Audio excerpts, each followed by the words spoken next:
and Love Yours. I don't want no millionaire telling me that, life is all right. Wait, you saying Love Yours you don't like? Yeah. Damn, I noted that as one of the most significant songs of his career.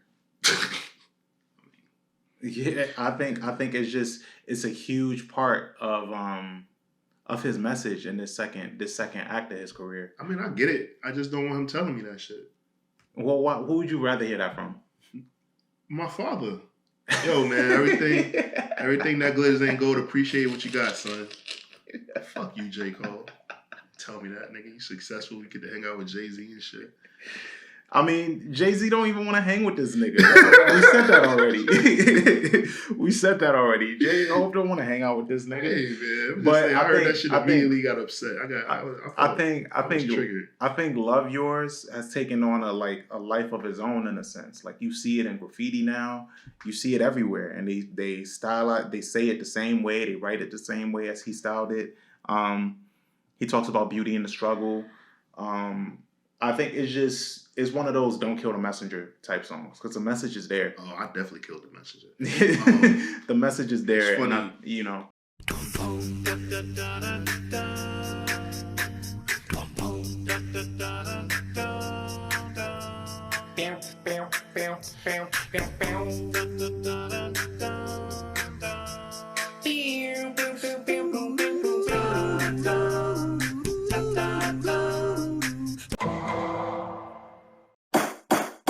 Welcome to Rap in Order, the interrogation of a hip-hop album, where we take some of the culture's most beloved hip-hop albums, put them on the stand, see if they stood the test of time.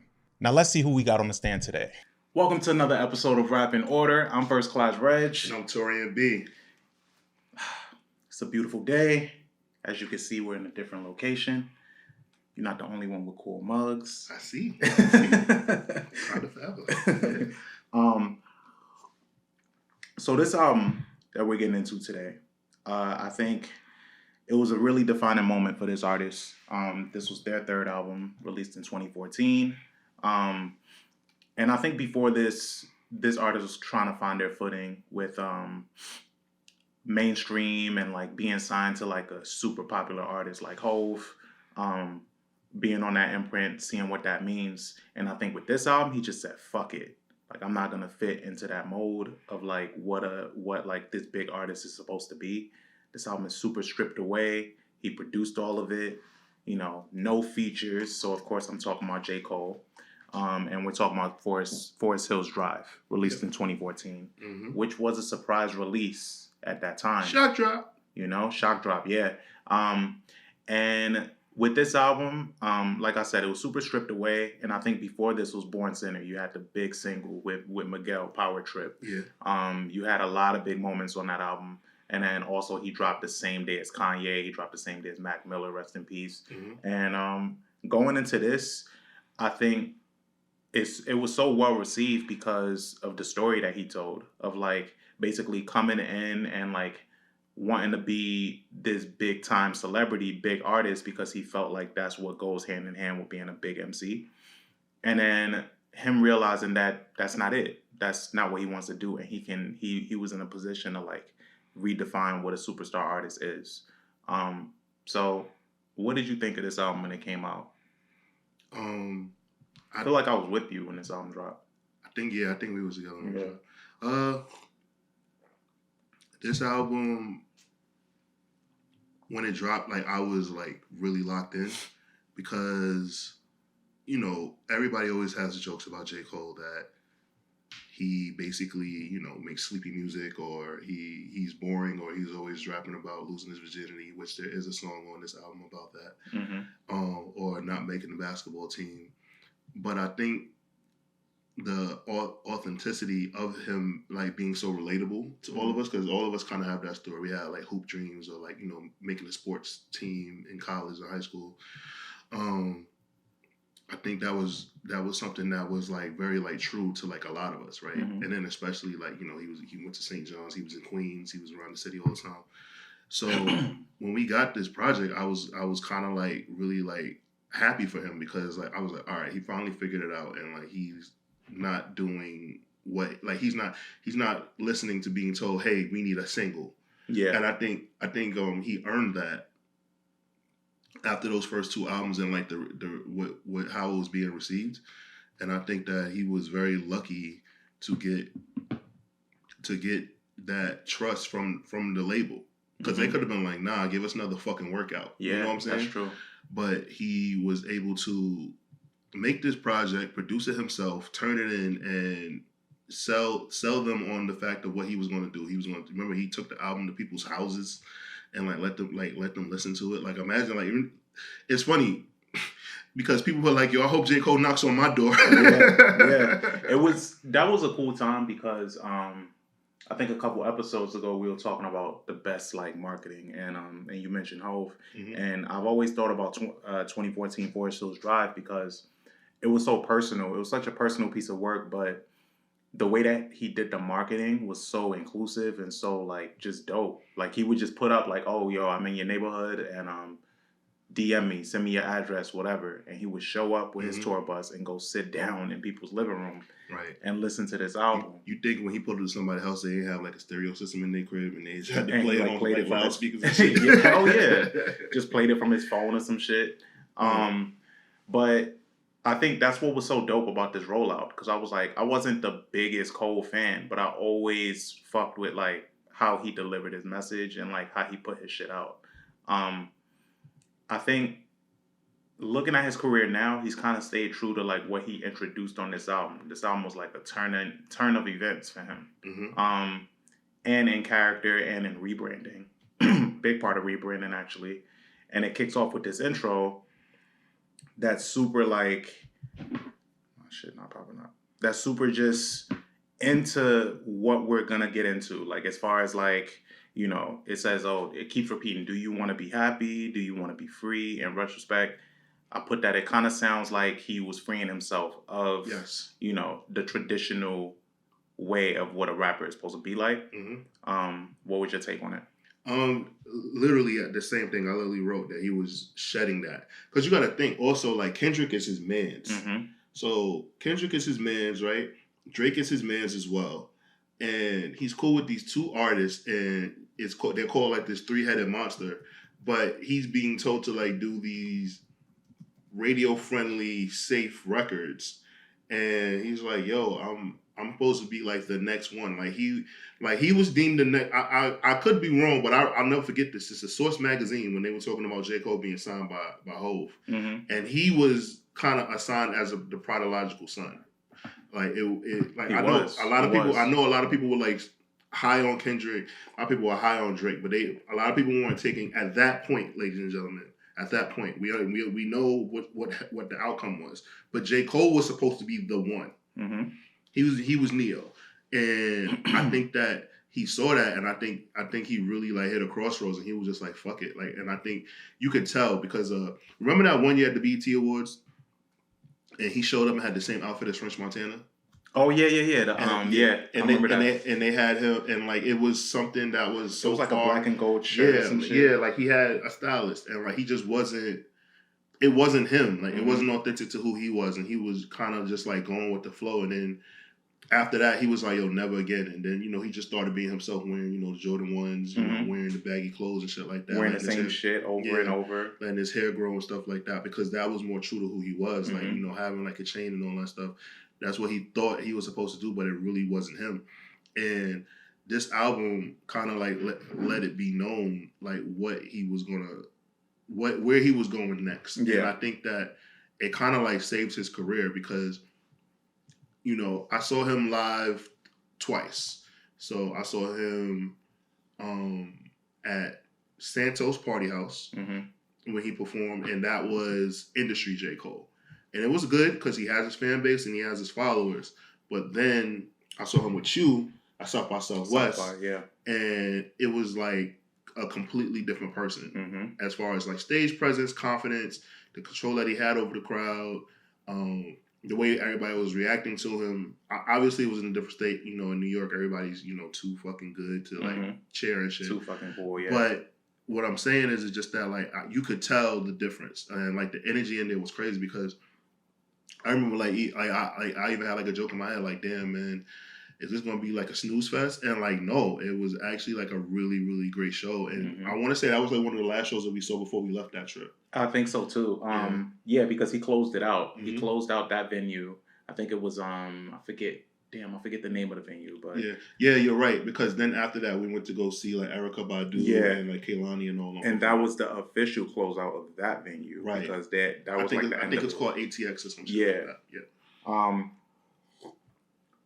But yeah, you bring up a good point, and which kind of leads into, because that show was kind of the quote unquote rebirth, you could say, of J. Cole, because it was like a completely different person from what you saw before. And then this kind of led into January 28th, which is, that's his birthday, but then it's also Rakim's birthday.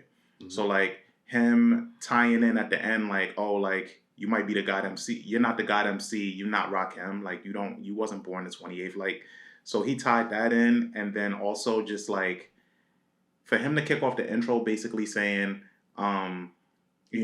do you want to be happy and just free yourself from these things?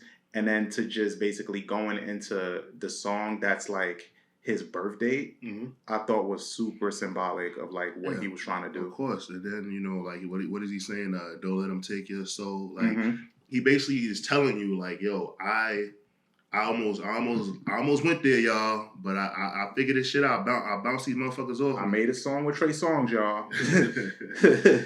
So I just think that it's just like a testament, and it's like a shedding of like skin that wasn't his, and I really thought that what he was able to do with that was kind of telling like where he was at, and it also makes me like wonder. All right, somebody that's a music executive like Hov, right? Like, how does that happen? How does he allow that to happen? Well, which part? Okay, how does he allow an artist as talented as J. Cole, right, to kind of like be pigeonholed into? Basically, they try to turn him into somebody like a Tyga, or I see what you mean. I see what you mean. Tyga, Flow Rider, kind of, just, hey, make hits. We know you can rap, but like just give us some hit songs, some radio records. And the funny thing is, J. Cole's very good at making like typical radio records. Like he like Workout still gets played till this day. Yeah, I never really liked it though, but he's good at it. He's good at it. There's an audience. Yeah, you get what I'm saying. Like it's not like he can't do it, but it's just that like he's too talented to allow this. So how does somebody like Jay-Z, like, how everybody says like, yo, Jay-Z's not involved enough and everything like that. And I don't even think that's the case. Do you just think that Jay was just like kind of like being industry Hov? I think it kind of is the case with J. Cole, because they have like I've always wondered why. I feel like Jay does attach himself to the success of things, right? Dr. Dre has been known as that, where like if you're on Aftermath and you don't go gold or platinum, he kind of just shelves you and just forgets about you type shit. That's like the renowned thing. But like Hov always gets away with that because typically he'll work with the artists. Like he'll do songs with them, he'll collab with them, and he'll hold them closer. I don't know what it is with Cole where, as far as like publicly, he's never developed that relationship with him. Yeah, outside of that one year at the Grammys when Cole lost, like Jay gave him like a gift. I forgot what the gift was, and said like, you already won, don't worry. Like, yeah. like Jay was basically like, listen, nigga, you ain't gonna win this award tonight, but I'm letting you know you won. Yeah. And I'm pretty sure like we say all of this, but I'm pretty sure that they do have a relationship. I'm pretty sure that they have had conversations and sit downs and like talks and stuff like that. But yeah, he's very hands off with him. Yeah, and maybe that's a good thing because he might have learned his lesson from what he did with Bleak, what he did with the Young Guns and Petey Crack. Like that's true too. Beans, but I would at the very least I would have liked him to have a relationship like how he has with Ross or like with Jeezy. Well, like, I guess there's that respect level, and then every now and then we get the treat of hearing a song with them. Well, I think now, right, at this point in time, they are more likely to make a record together because of Jay's maturation and his maturation. That's true. I think at one point, like obviously Ross and Jeezy, that's a no-brainer for Hov. Yeah. Like, you know what I'm saying? Like he don't even got to think about it. Drake, he makes introspective records like Everybody's Against Me, and that kind of works for him too. And then you know, him getting on the song with Kendrick like is some super duper lyrical shit. I think that the introspective that Cole has, I don't think Jay could have found a pocket for it back then. Is it now that they both got locks? Now it's probably gonna work. Yeah, they Locks brothers now, so that's one, right? And I just think that now what Jay is trying, like, we're not what Jay is at in life.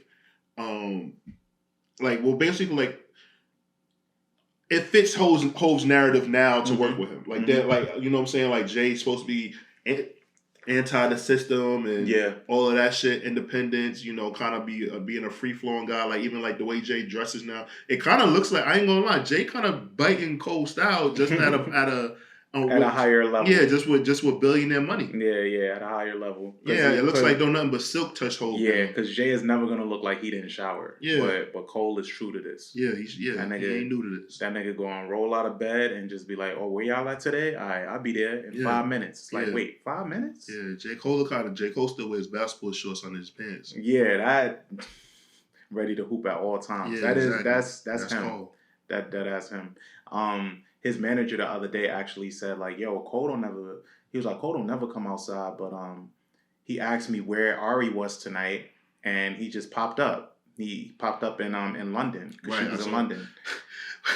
Imagine like it was like the same day, and I think he just caught a jet. Yeah, right. He just popped up. It's like, all right, yeah, I'm gonna surprise her. Don't tell her I'm coming. It's like that nigga just gets up, and I think that's what the foil of this album. That's why this is so important in his catalog and for J. Cole fans, because what he is now was all the makings of this album. Like everything that we got in this album was what we have now. Yeah.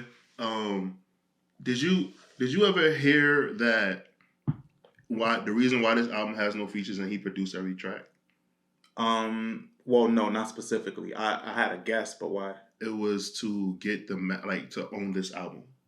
Oh. So he did everything like that, so he wouldn't have to owe the label anything. Like, and he bet on himself. He was like, it's only gonna be me. Like, obviously, like he had backup singers and stuff like that, but like it's only him. It's self-produced, so he didn't have to outsource any producers, and he was able to own. Like, so this project he owns, and then he renegotiated.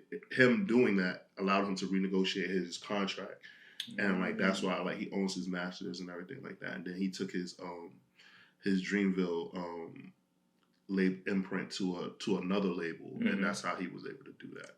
I see. That's smart.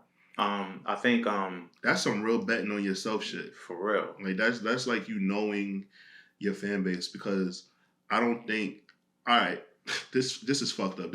Like he about to catch a stray. I don't think Wale could do that. Well, why? So I agree with you, but I don't think the reason why I agree, because I don't think Wale hasn't shown an executive side. He hasn't shown like a label type situation.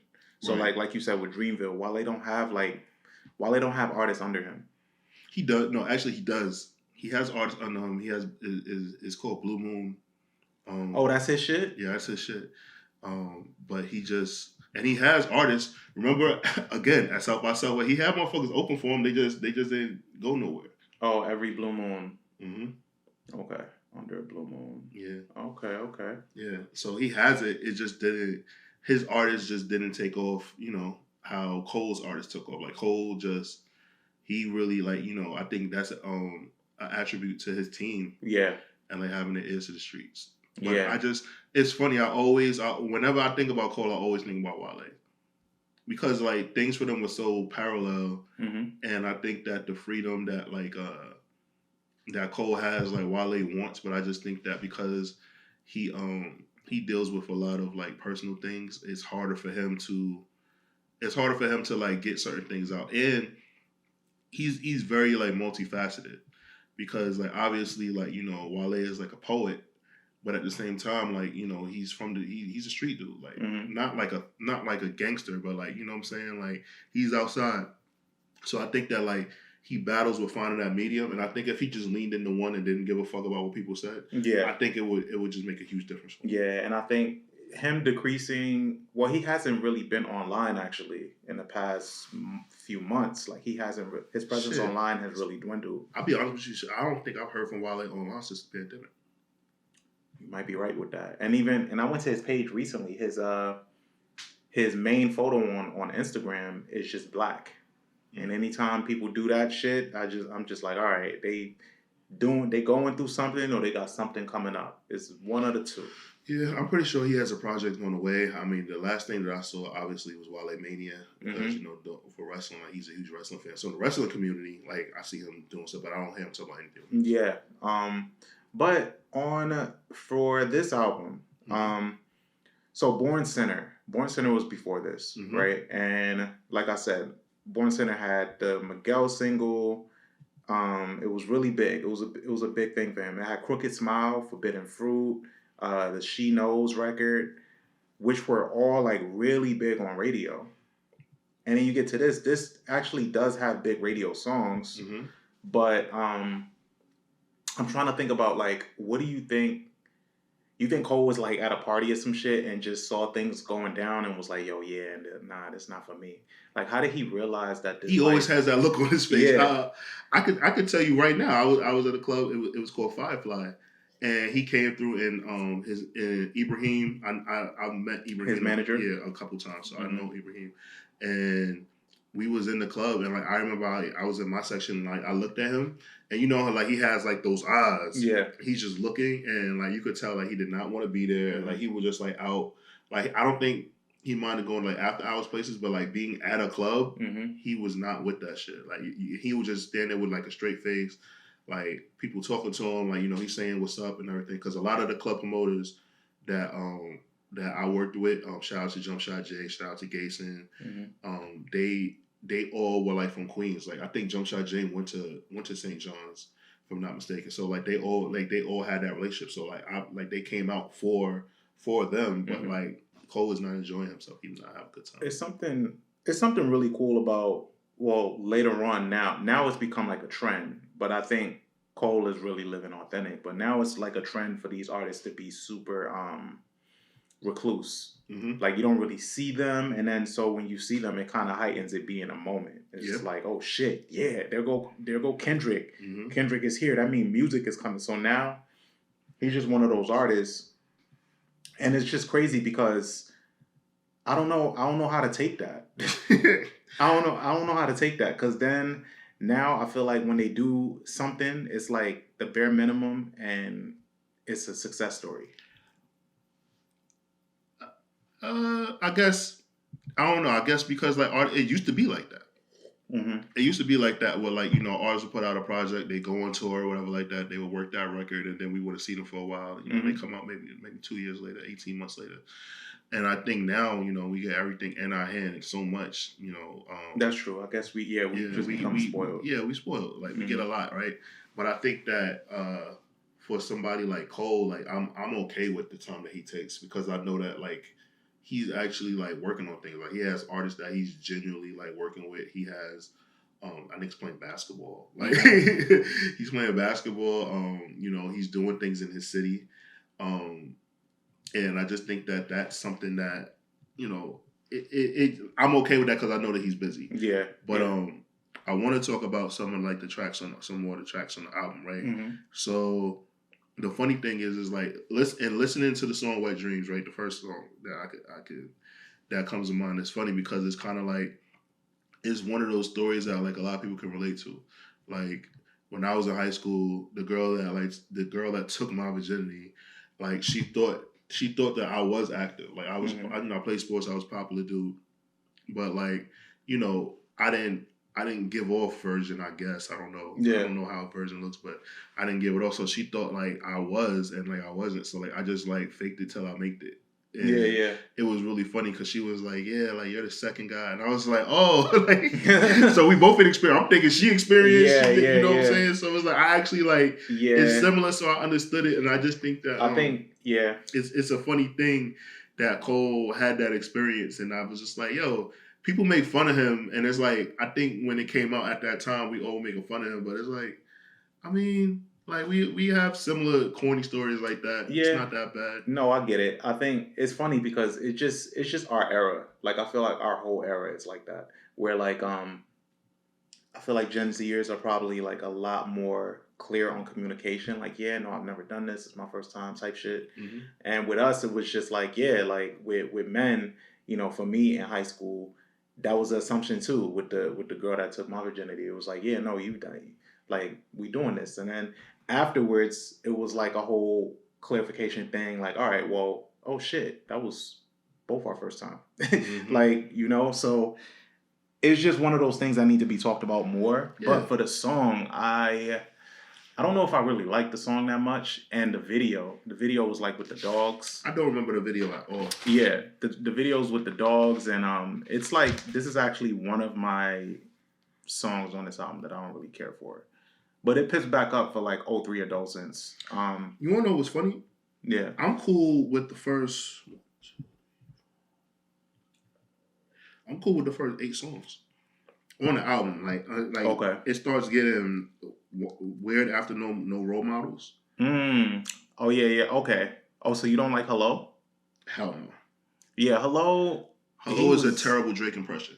Yeah, he's singing on there. You know, if he wasn't so hell bent on not having features, he probably would have had Drake on here. Yo, bro, he could have just got Miguel. Like Miguel was, they had the same management. They both managed by Mark Pitts. Mm-hmm. They at that time, like I just felt like, all right. So another thing, right?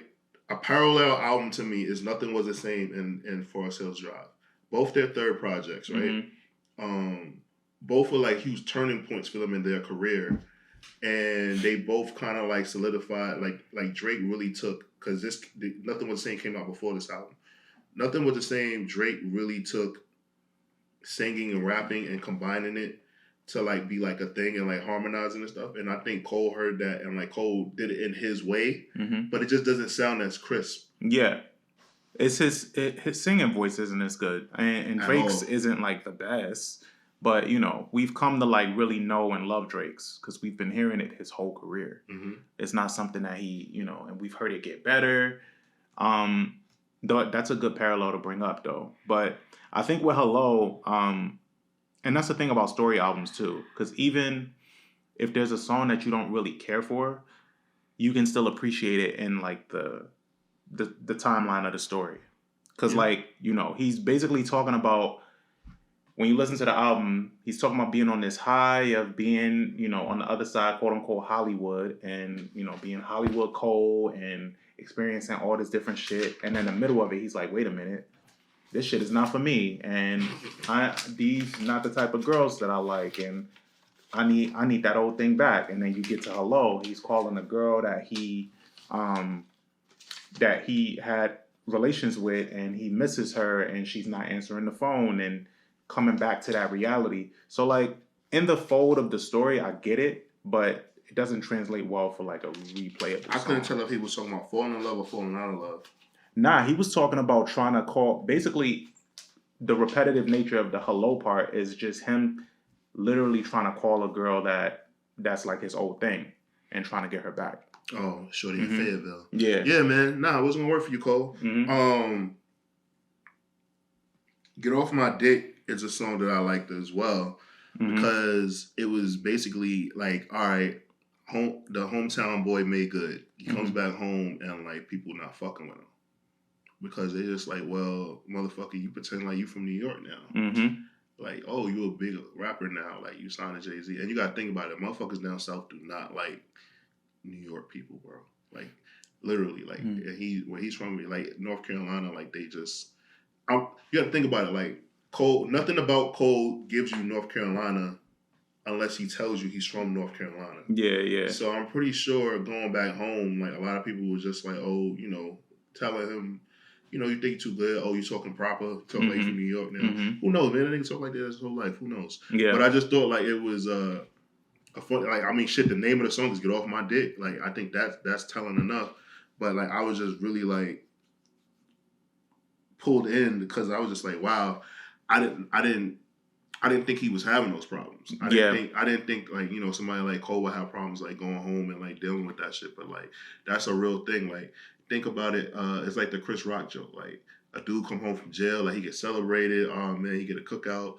A nigga come home from college and they be like, man, can you whoop my ass? Like, you know what I'm saying? They just give you a hard time. So like, think about it. He left, went to college. He didn't finish college, but like he went to college, lived in New York. Then he becomes a famous rapper. Comes back home, nothing but hate. I think, I guess that's like a way, that's the toxic way in the Black community to try to see if somebody is still themselves at their core. So like when you throwing hate at them, I think some people might be doing it. Like I think about like you saw Roscoe Jenkins. Yeah, of course. So remember like when that, yeah. So remember when he makes it, Martin makes it, obviously, he gets a girl, he goes back, but his family's still treating him the same, and to him he's above that. To him he's like further than that. And I think in some cases, and in hip hop related too, these artists make it, but then, you know, their head might get too big, they go back, and then you got people that still know them as the old them, and that they're not that person no more. So we see that in different ways. I think in this situation, yeah, like niggas was like legit hating, but then in other situations, it's just like, well, nah, we trying to, don't forget where you from, nigga. It's one of those, just like a little check, like a, you know. What are some other standouts for you? All right, I know there's apparently tells me that this nigga's a piece of shit and a horrible human being. That what? Apparently. Oh, apparently. Okay. He raps about basically his mother getting evicted from their home, and he's in New York fucking bitches. Oh yeah. And he apologizes for it, but then continues to keep rapping. Nah, nigga, I need more explanation. Yeah. Apparently. Nah, bro. And then what about Fire Squad? Of course. Fire Squad actually is Fire Squad is hard.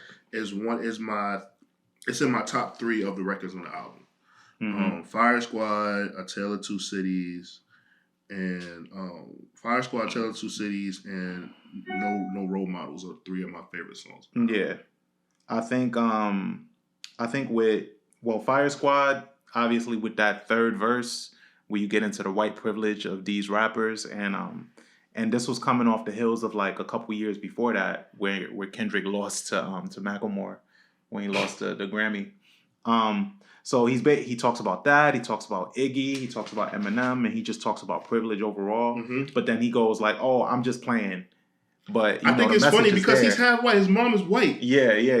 He is half white. Yeah, like you know what I'm saying. Like I never understand that because it's just like, you know, Drake and J. Cole, because they have a darker skin tone, they get a pass, right? But somebody like Logic gets like shitted on. Like, yeah, but that's exactly why though.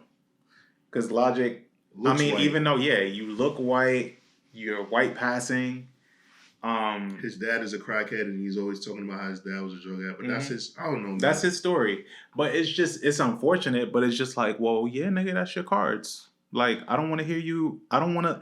When I listen to Logic, I don't want to hear him at the same time talking about being black and being mixed and all these other things. You don't have to make it part of your message all the time. I mean, that's his story. Yeah. So, are there any songs in this album that you don't like? Yeah. Like I said, Wet Dreams. I don't really like Wet Dreams. Hello. I don't really like. And probably Saint Tropez too. Damn. So for me, it's Note to Self, Hello, Apparently, He's a Bad Son, and Love Yours. I don't want no millionaire telling me that, you know, life is all right. Wait, you saying Love Yours you don't like? Yeah. Damn, I noted that as one of the most significant songs of his career. Yeah, I think it's a huge part of his message in this second act of his career. I mean, I get it. I just don't want him telling me that shit. Well, who would you rather hear that from? My father. Yo, man, everything that glitters ain't gold. Appreciate what you got, son. Fuck you, J. Cole. Tell me that, nigga. You successful. You get to hang out with Jay-Z and shit. I mean, Jay-Z don't even want to hang with this nigga. We said that already. We said that already. J-Hope don't want to hang out with this nigga. Hey man, I'm just But saying, I heard that shit immediately, got upset. I was triggered. I think Love Yours has taken on a life of his own in a sense. Like you see it in graffiti now, you see it everywhere, and they style it. They say it the same way. They write it the same way as he styled it. He talks about beauty in the struggle. I think it's one of those don't kill the messenger type songs because the message is there. Oh, I definitely killed the messenger.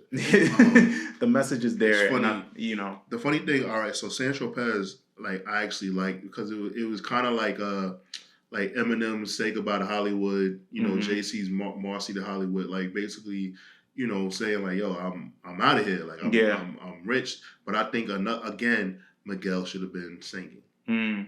So Central Pay, I like the way it's in the North because he's like, oh, he's on his way to Hollywood, and then Get Off My Dick is just like it comes on and he's like Hollywood Cole, so it's just a perfect transition. Oh yeah, and like remember when he performed that shit live, like that's how it went, and I was like, yeah. So I think that's the thing that you can't knock about this album because even the low points, they carry into the other songs that are big, that are high points so well that you just need everything in this. You want to know? Okay, so 03 Adolescence is the song that stood out to me the most. This is another thing where like I really felt like I related to it, right? So the story of 03 Adolescence is he sees the kids hustling in school, and he's kind of getting, the mixtapes and shit. Yeah, like he's getting all the attention. And all the things that like a 17-year-old, 16-year-old sees and like they think that they want, right? But then like he's like, yo, how can I get down? How can I get put on? And then he tells him like, motherfucker, I look up to you. Like how you like he was like, yo, I gotta take care of my family. My mom's don't give a fuck about me. I gotta take care of my siblings. Like, yo, your mother loves you. You're going to college. You play basketball. Like, you got friends. Like, you don't gotta worry about motherfuckers trying to kill you or rob you. And like, I remember I had a situation like that. Like, it not where I was like trying to become like fucking Scarface, but like I remember I had a point in time where like I like told a friend like, yo, I want to get in the game. My friend laughed at me. And he was like, are you fucking crazy? He was like, I don't do this shit because like I think it's cool. He was like, yo, bro. He was like, yo, you got mad family. He was like, yo, you work at Levi's. You got mad friends. He was like, yo, bro. He was like, yo.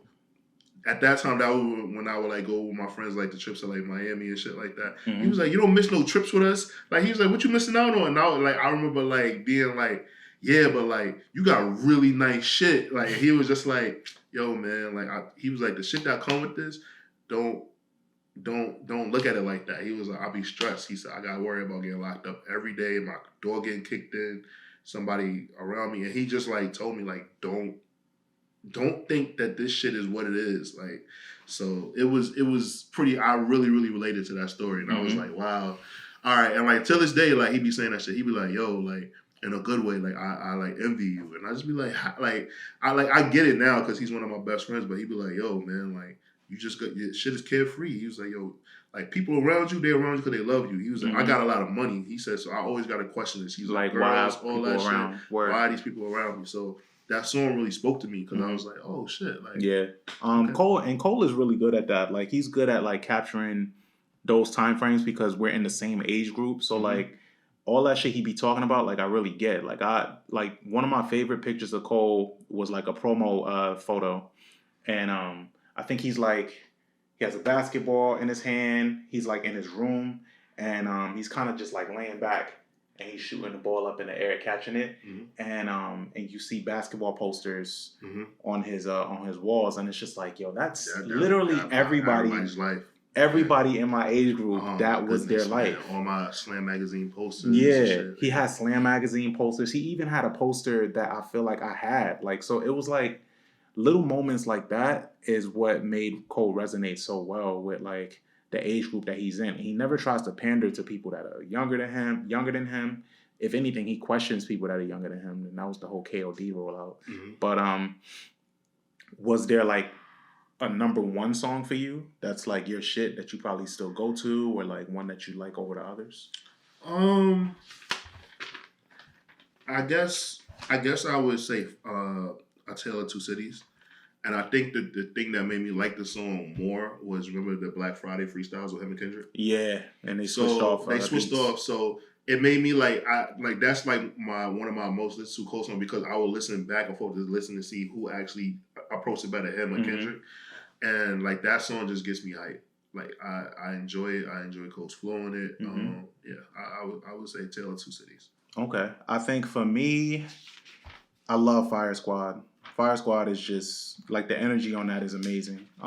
It is, and like for it to be dead smack in the middle of the album was perfect placement because of how hard he's going. Like he's rapping up until that point just about like trying to find his way. And isn't it crazy? Like it's called Fire Squad and he's dissing white rappers. Yeah, right. So like he's trying to find his way, but then on Fire Squad he's just like, yeah, like no, I'm that nigga. And he's questioning everything. Like he's questioning everything in that third verse, even up until that point. Like, and the beat is just amazing. So that's my biggest highlight on the album. What about for ratings, or did you have anything else to add before ratings? No, I don't. Okay. So for ratings, I give this album a 4 out of 5 waffles. Okay.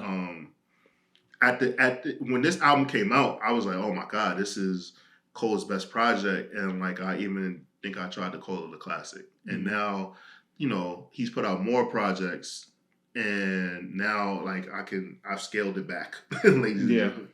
But 4 out of 5 waffles is still a really great rating, and I think even Cole would agree with that. Like, because he wasn't fully evolved yet; he was in the evolving place or whatever. Like that's true. He was still Pikachu. He wasn't Raichu. That's a good assessment. I think for me, I would also give it a 4. Give it a 4 out of 5. This was way more enjoyable to revisit rather than I thought it would be initially.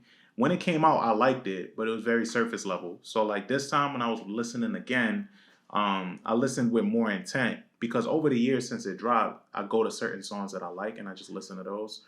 But then this time now, just listening again as a full project is much more enjoyable, because you know the other side of it. You know how Cole ended up. You know where he's at now.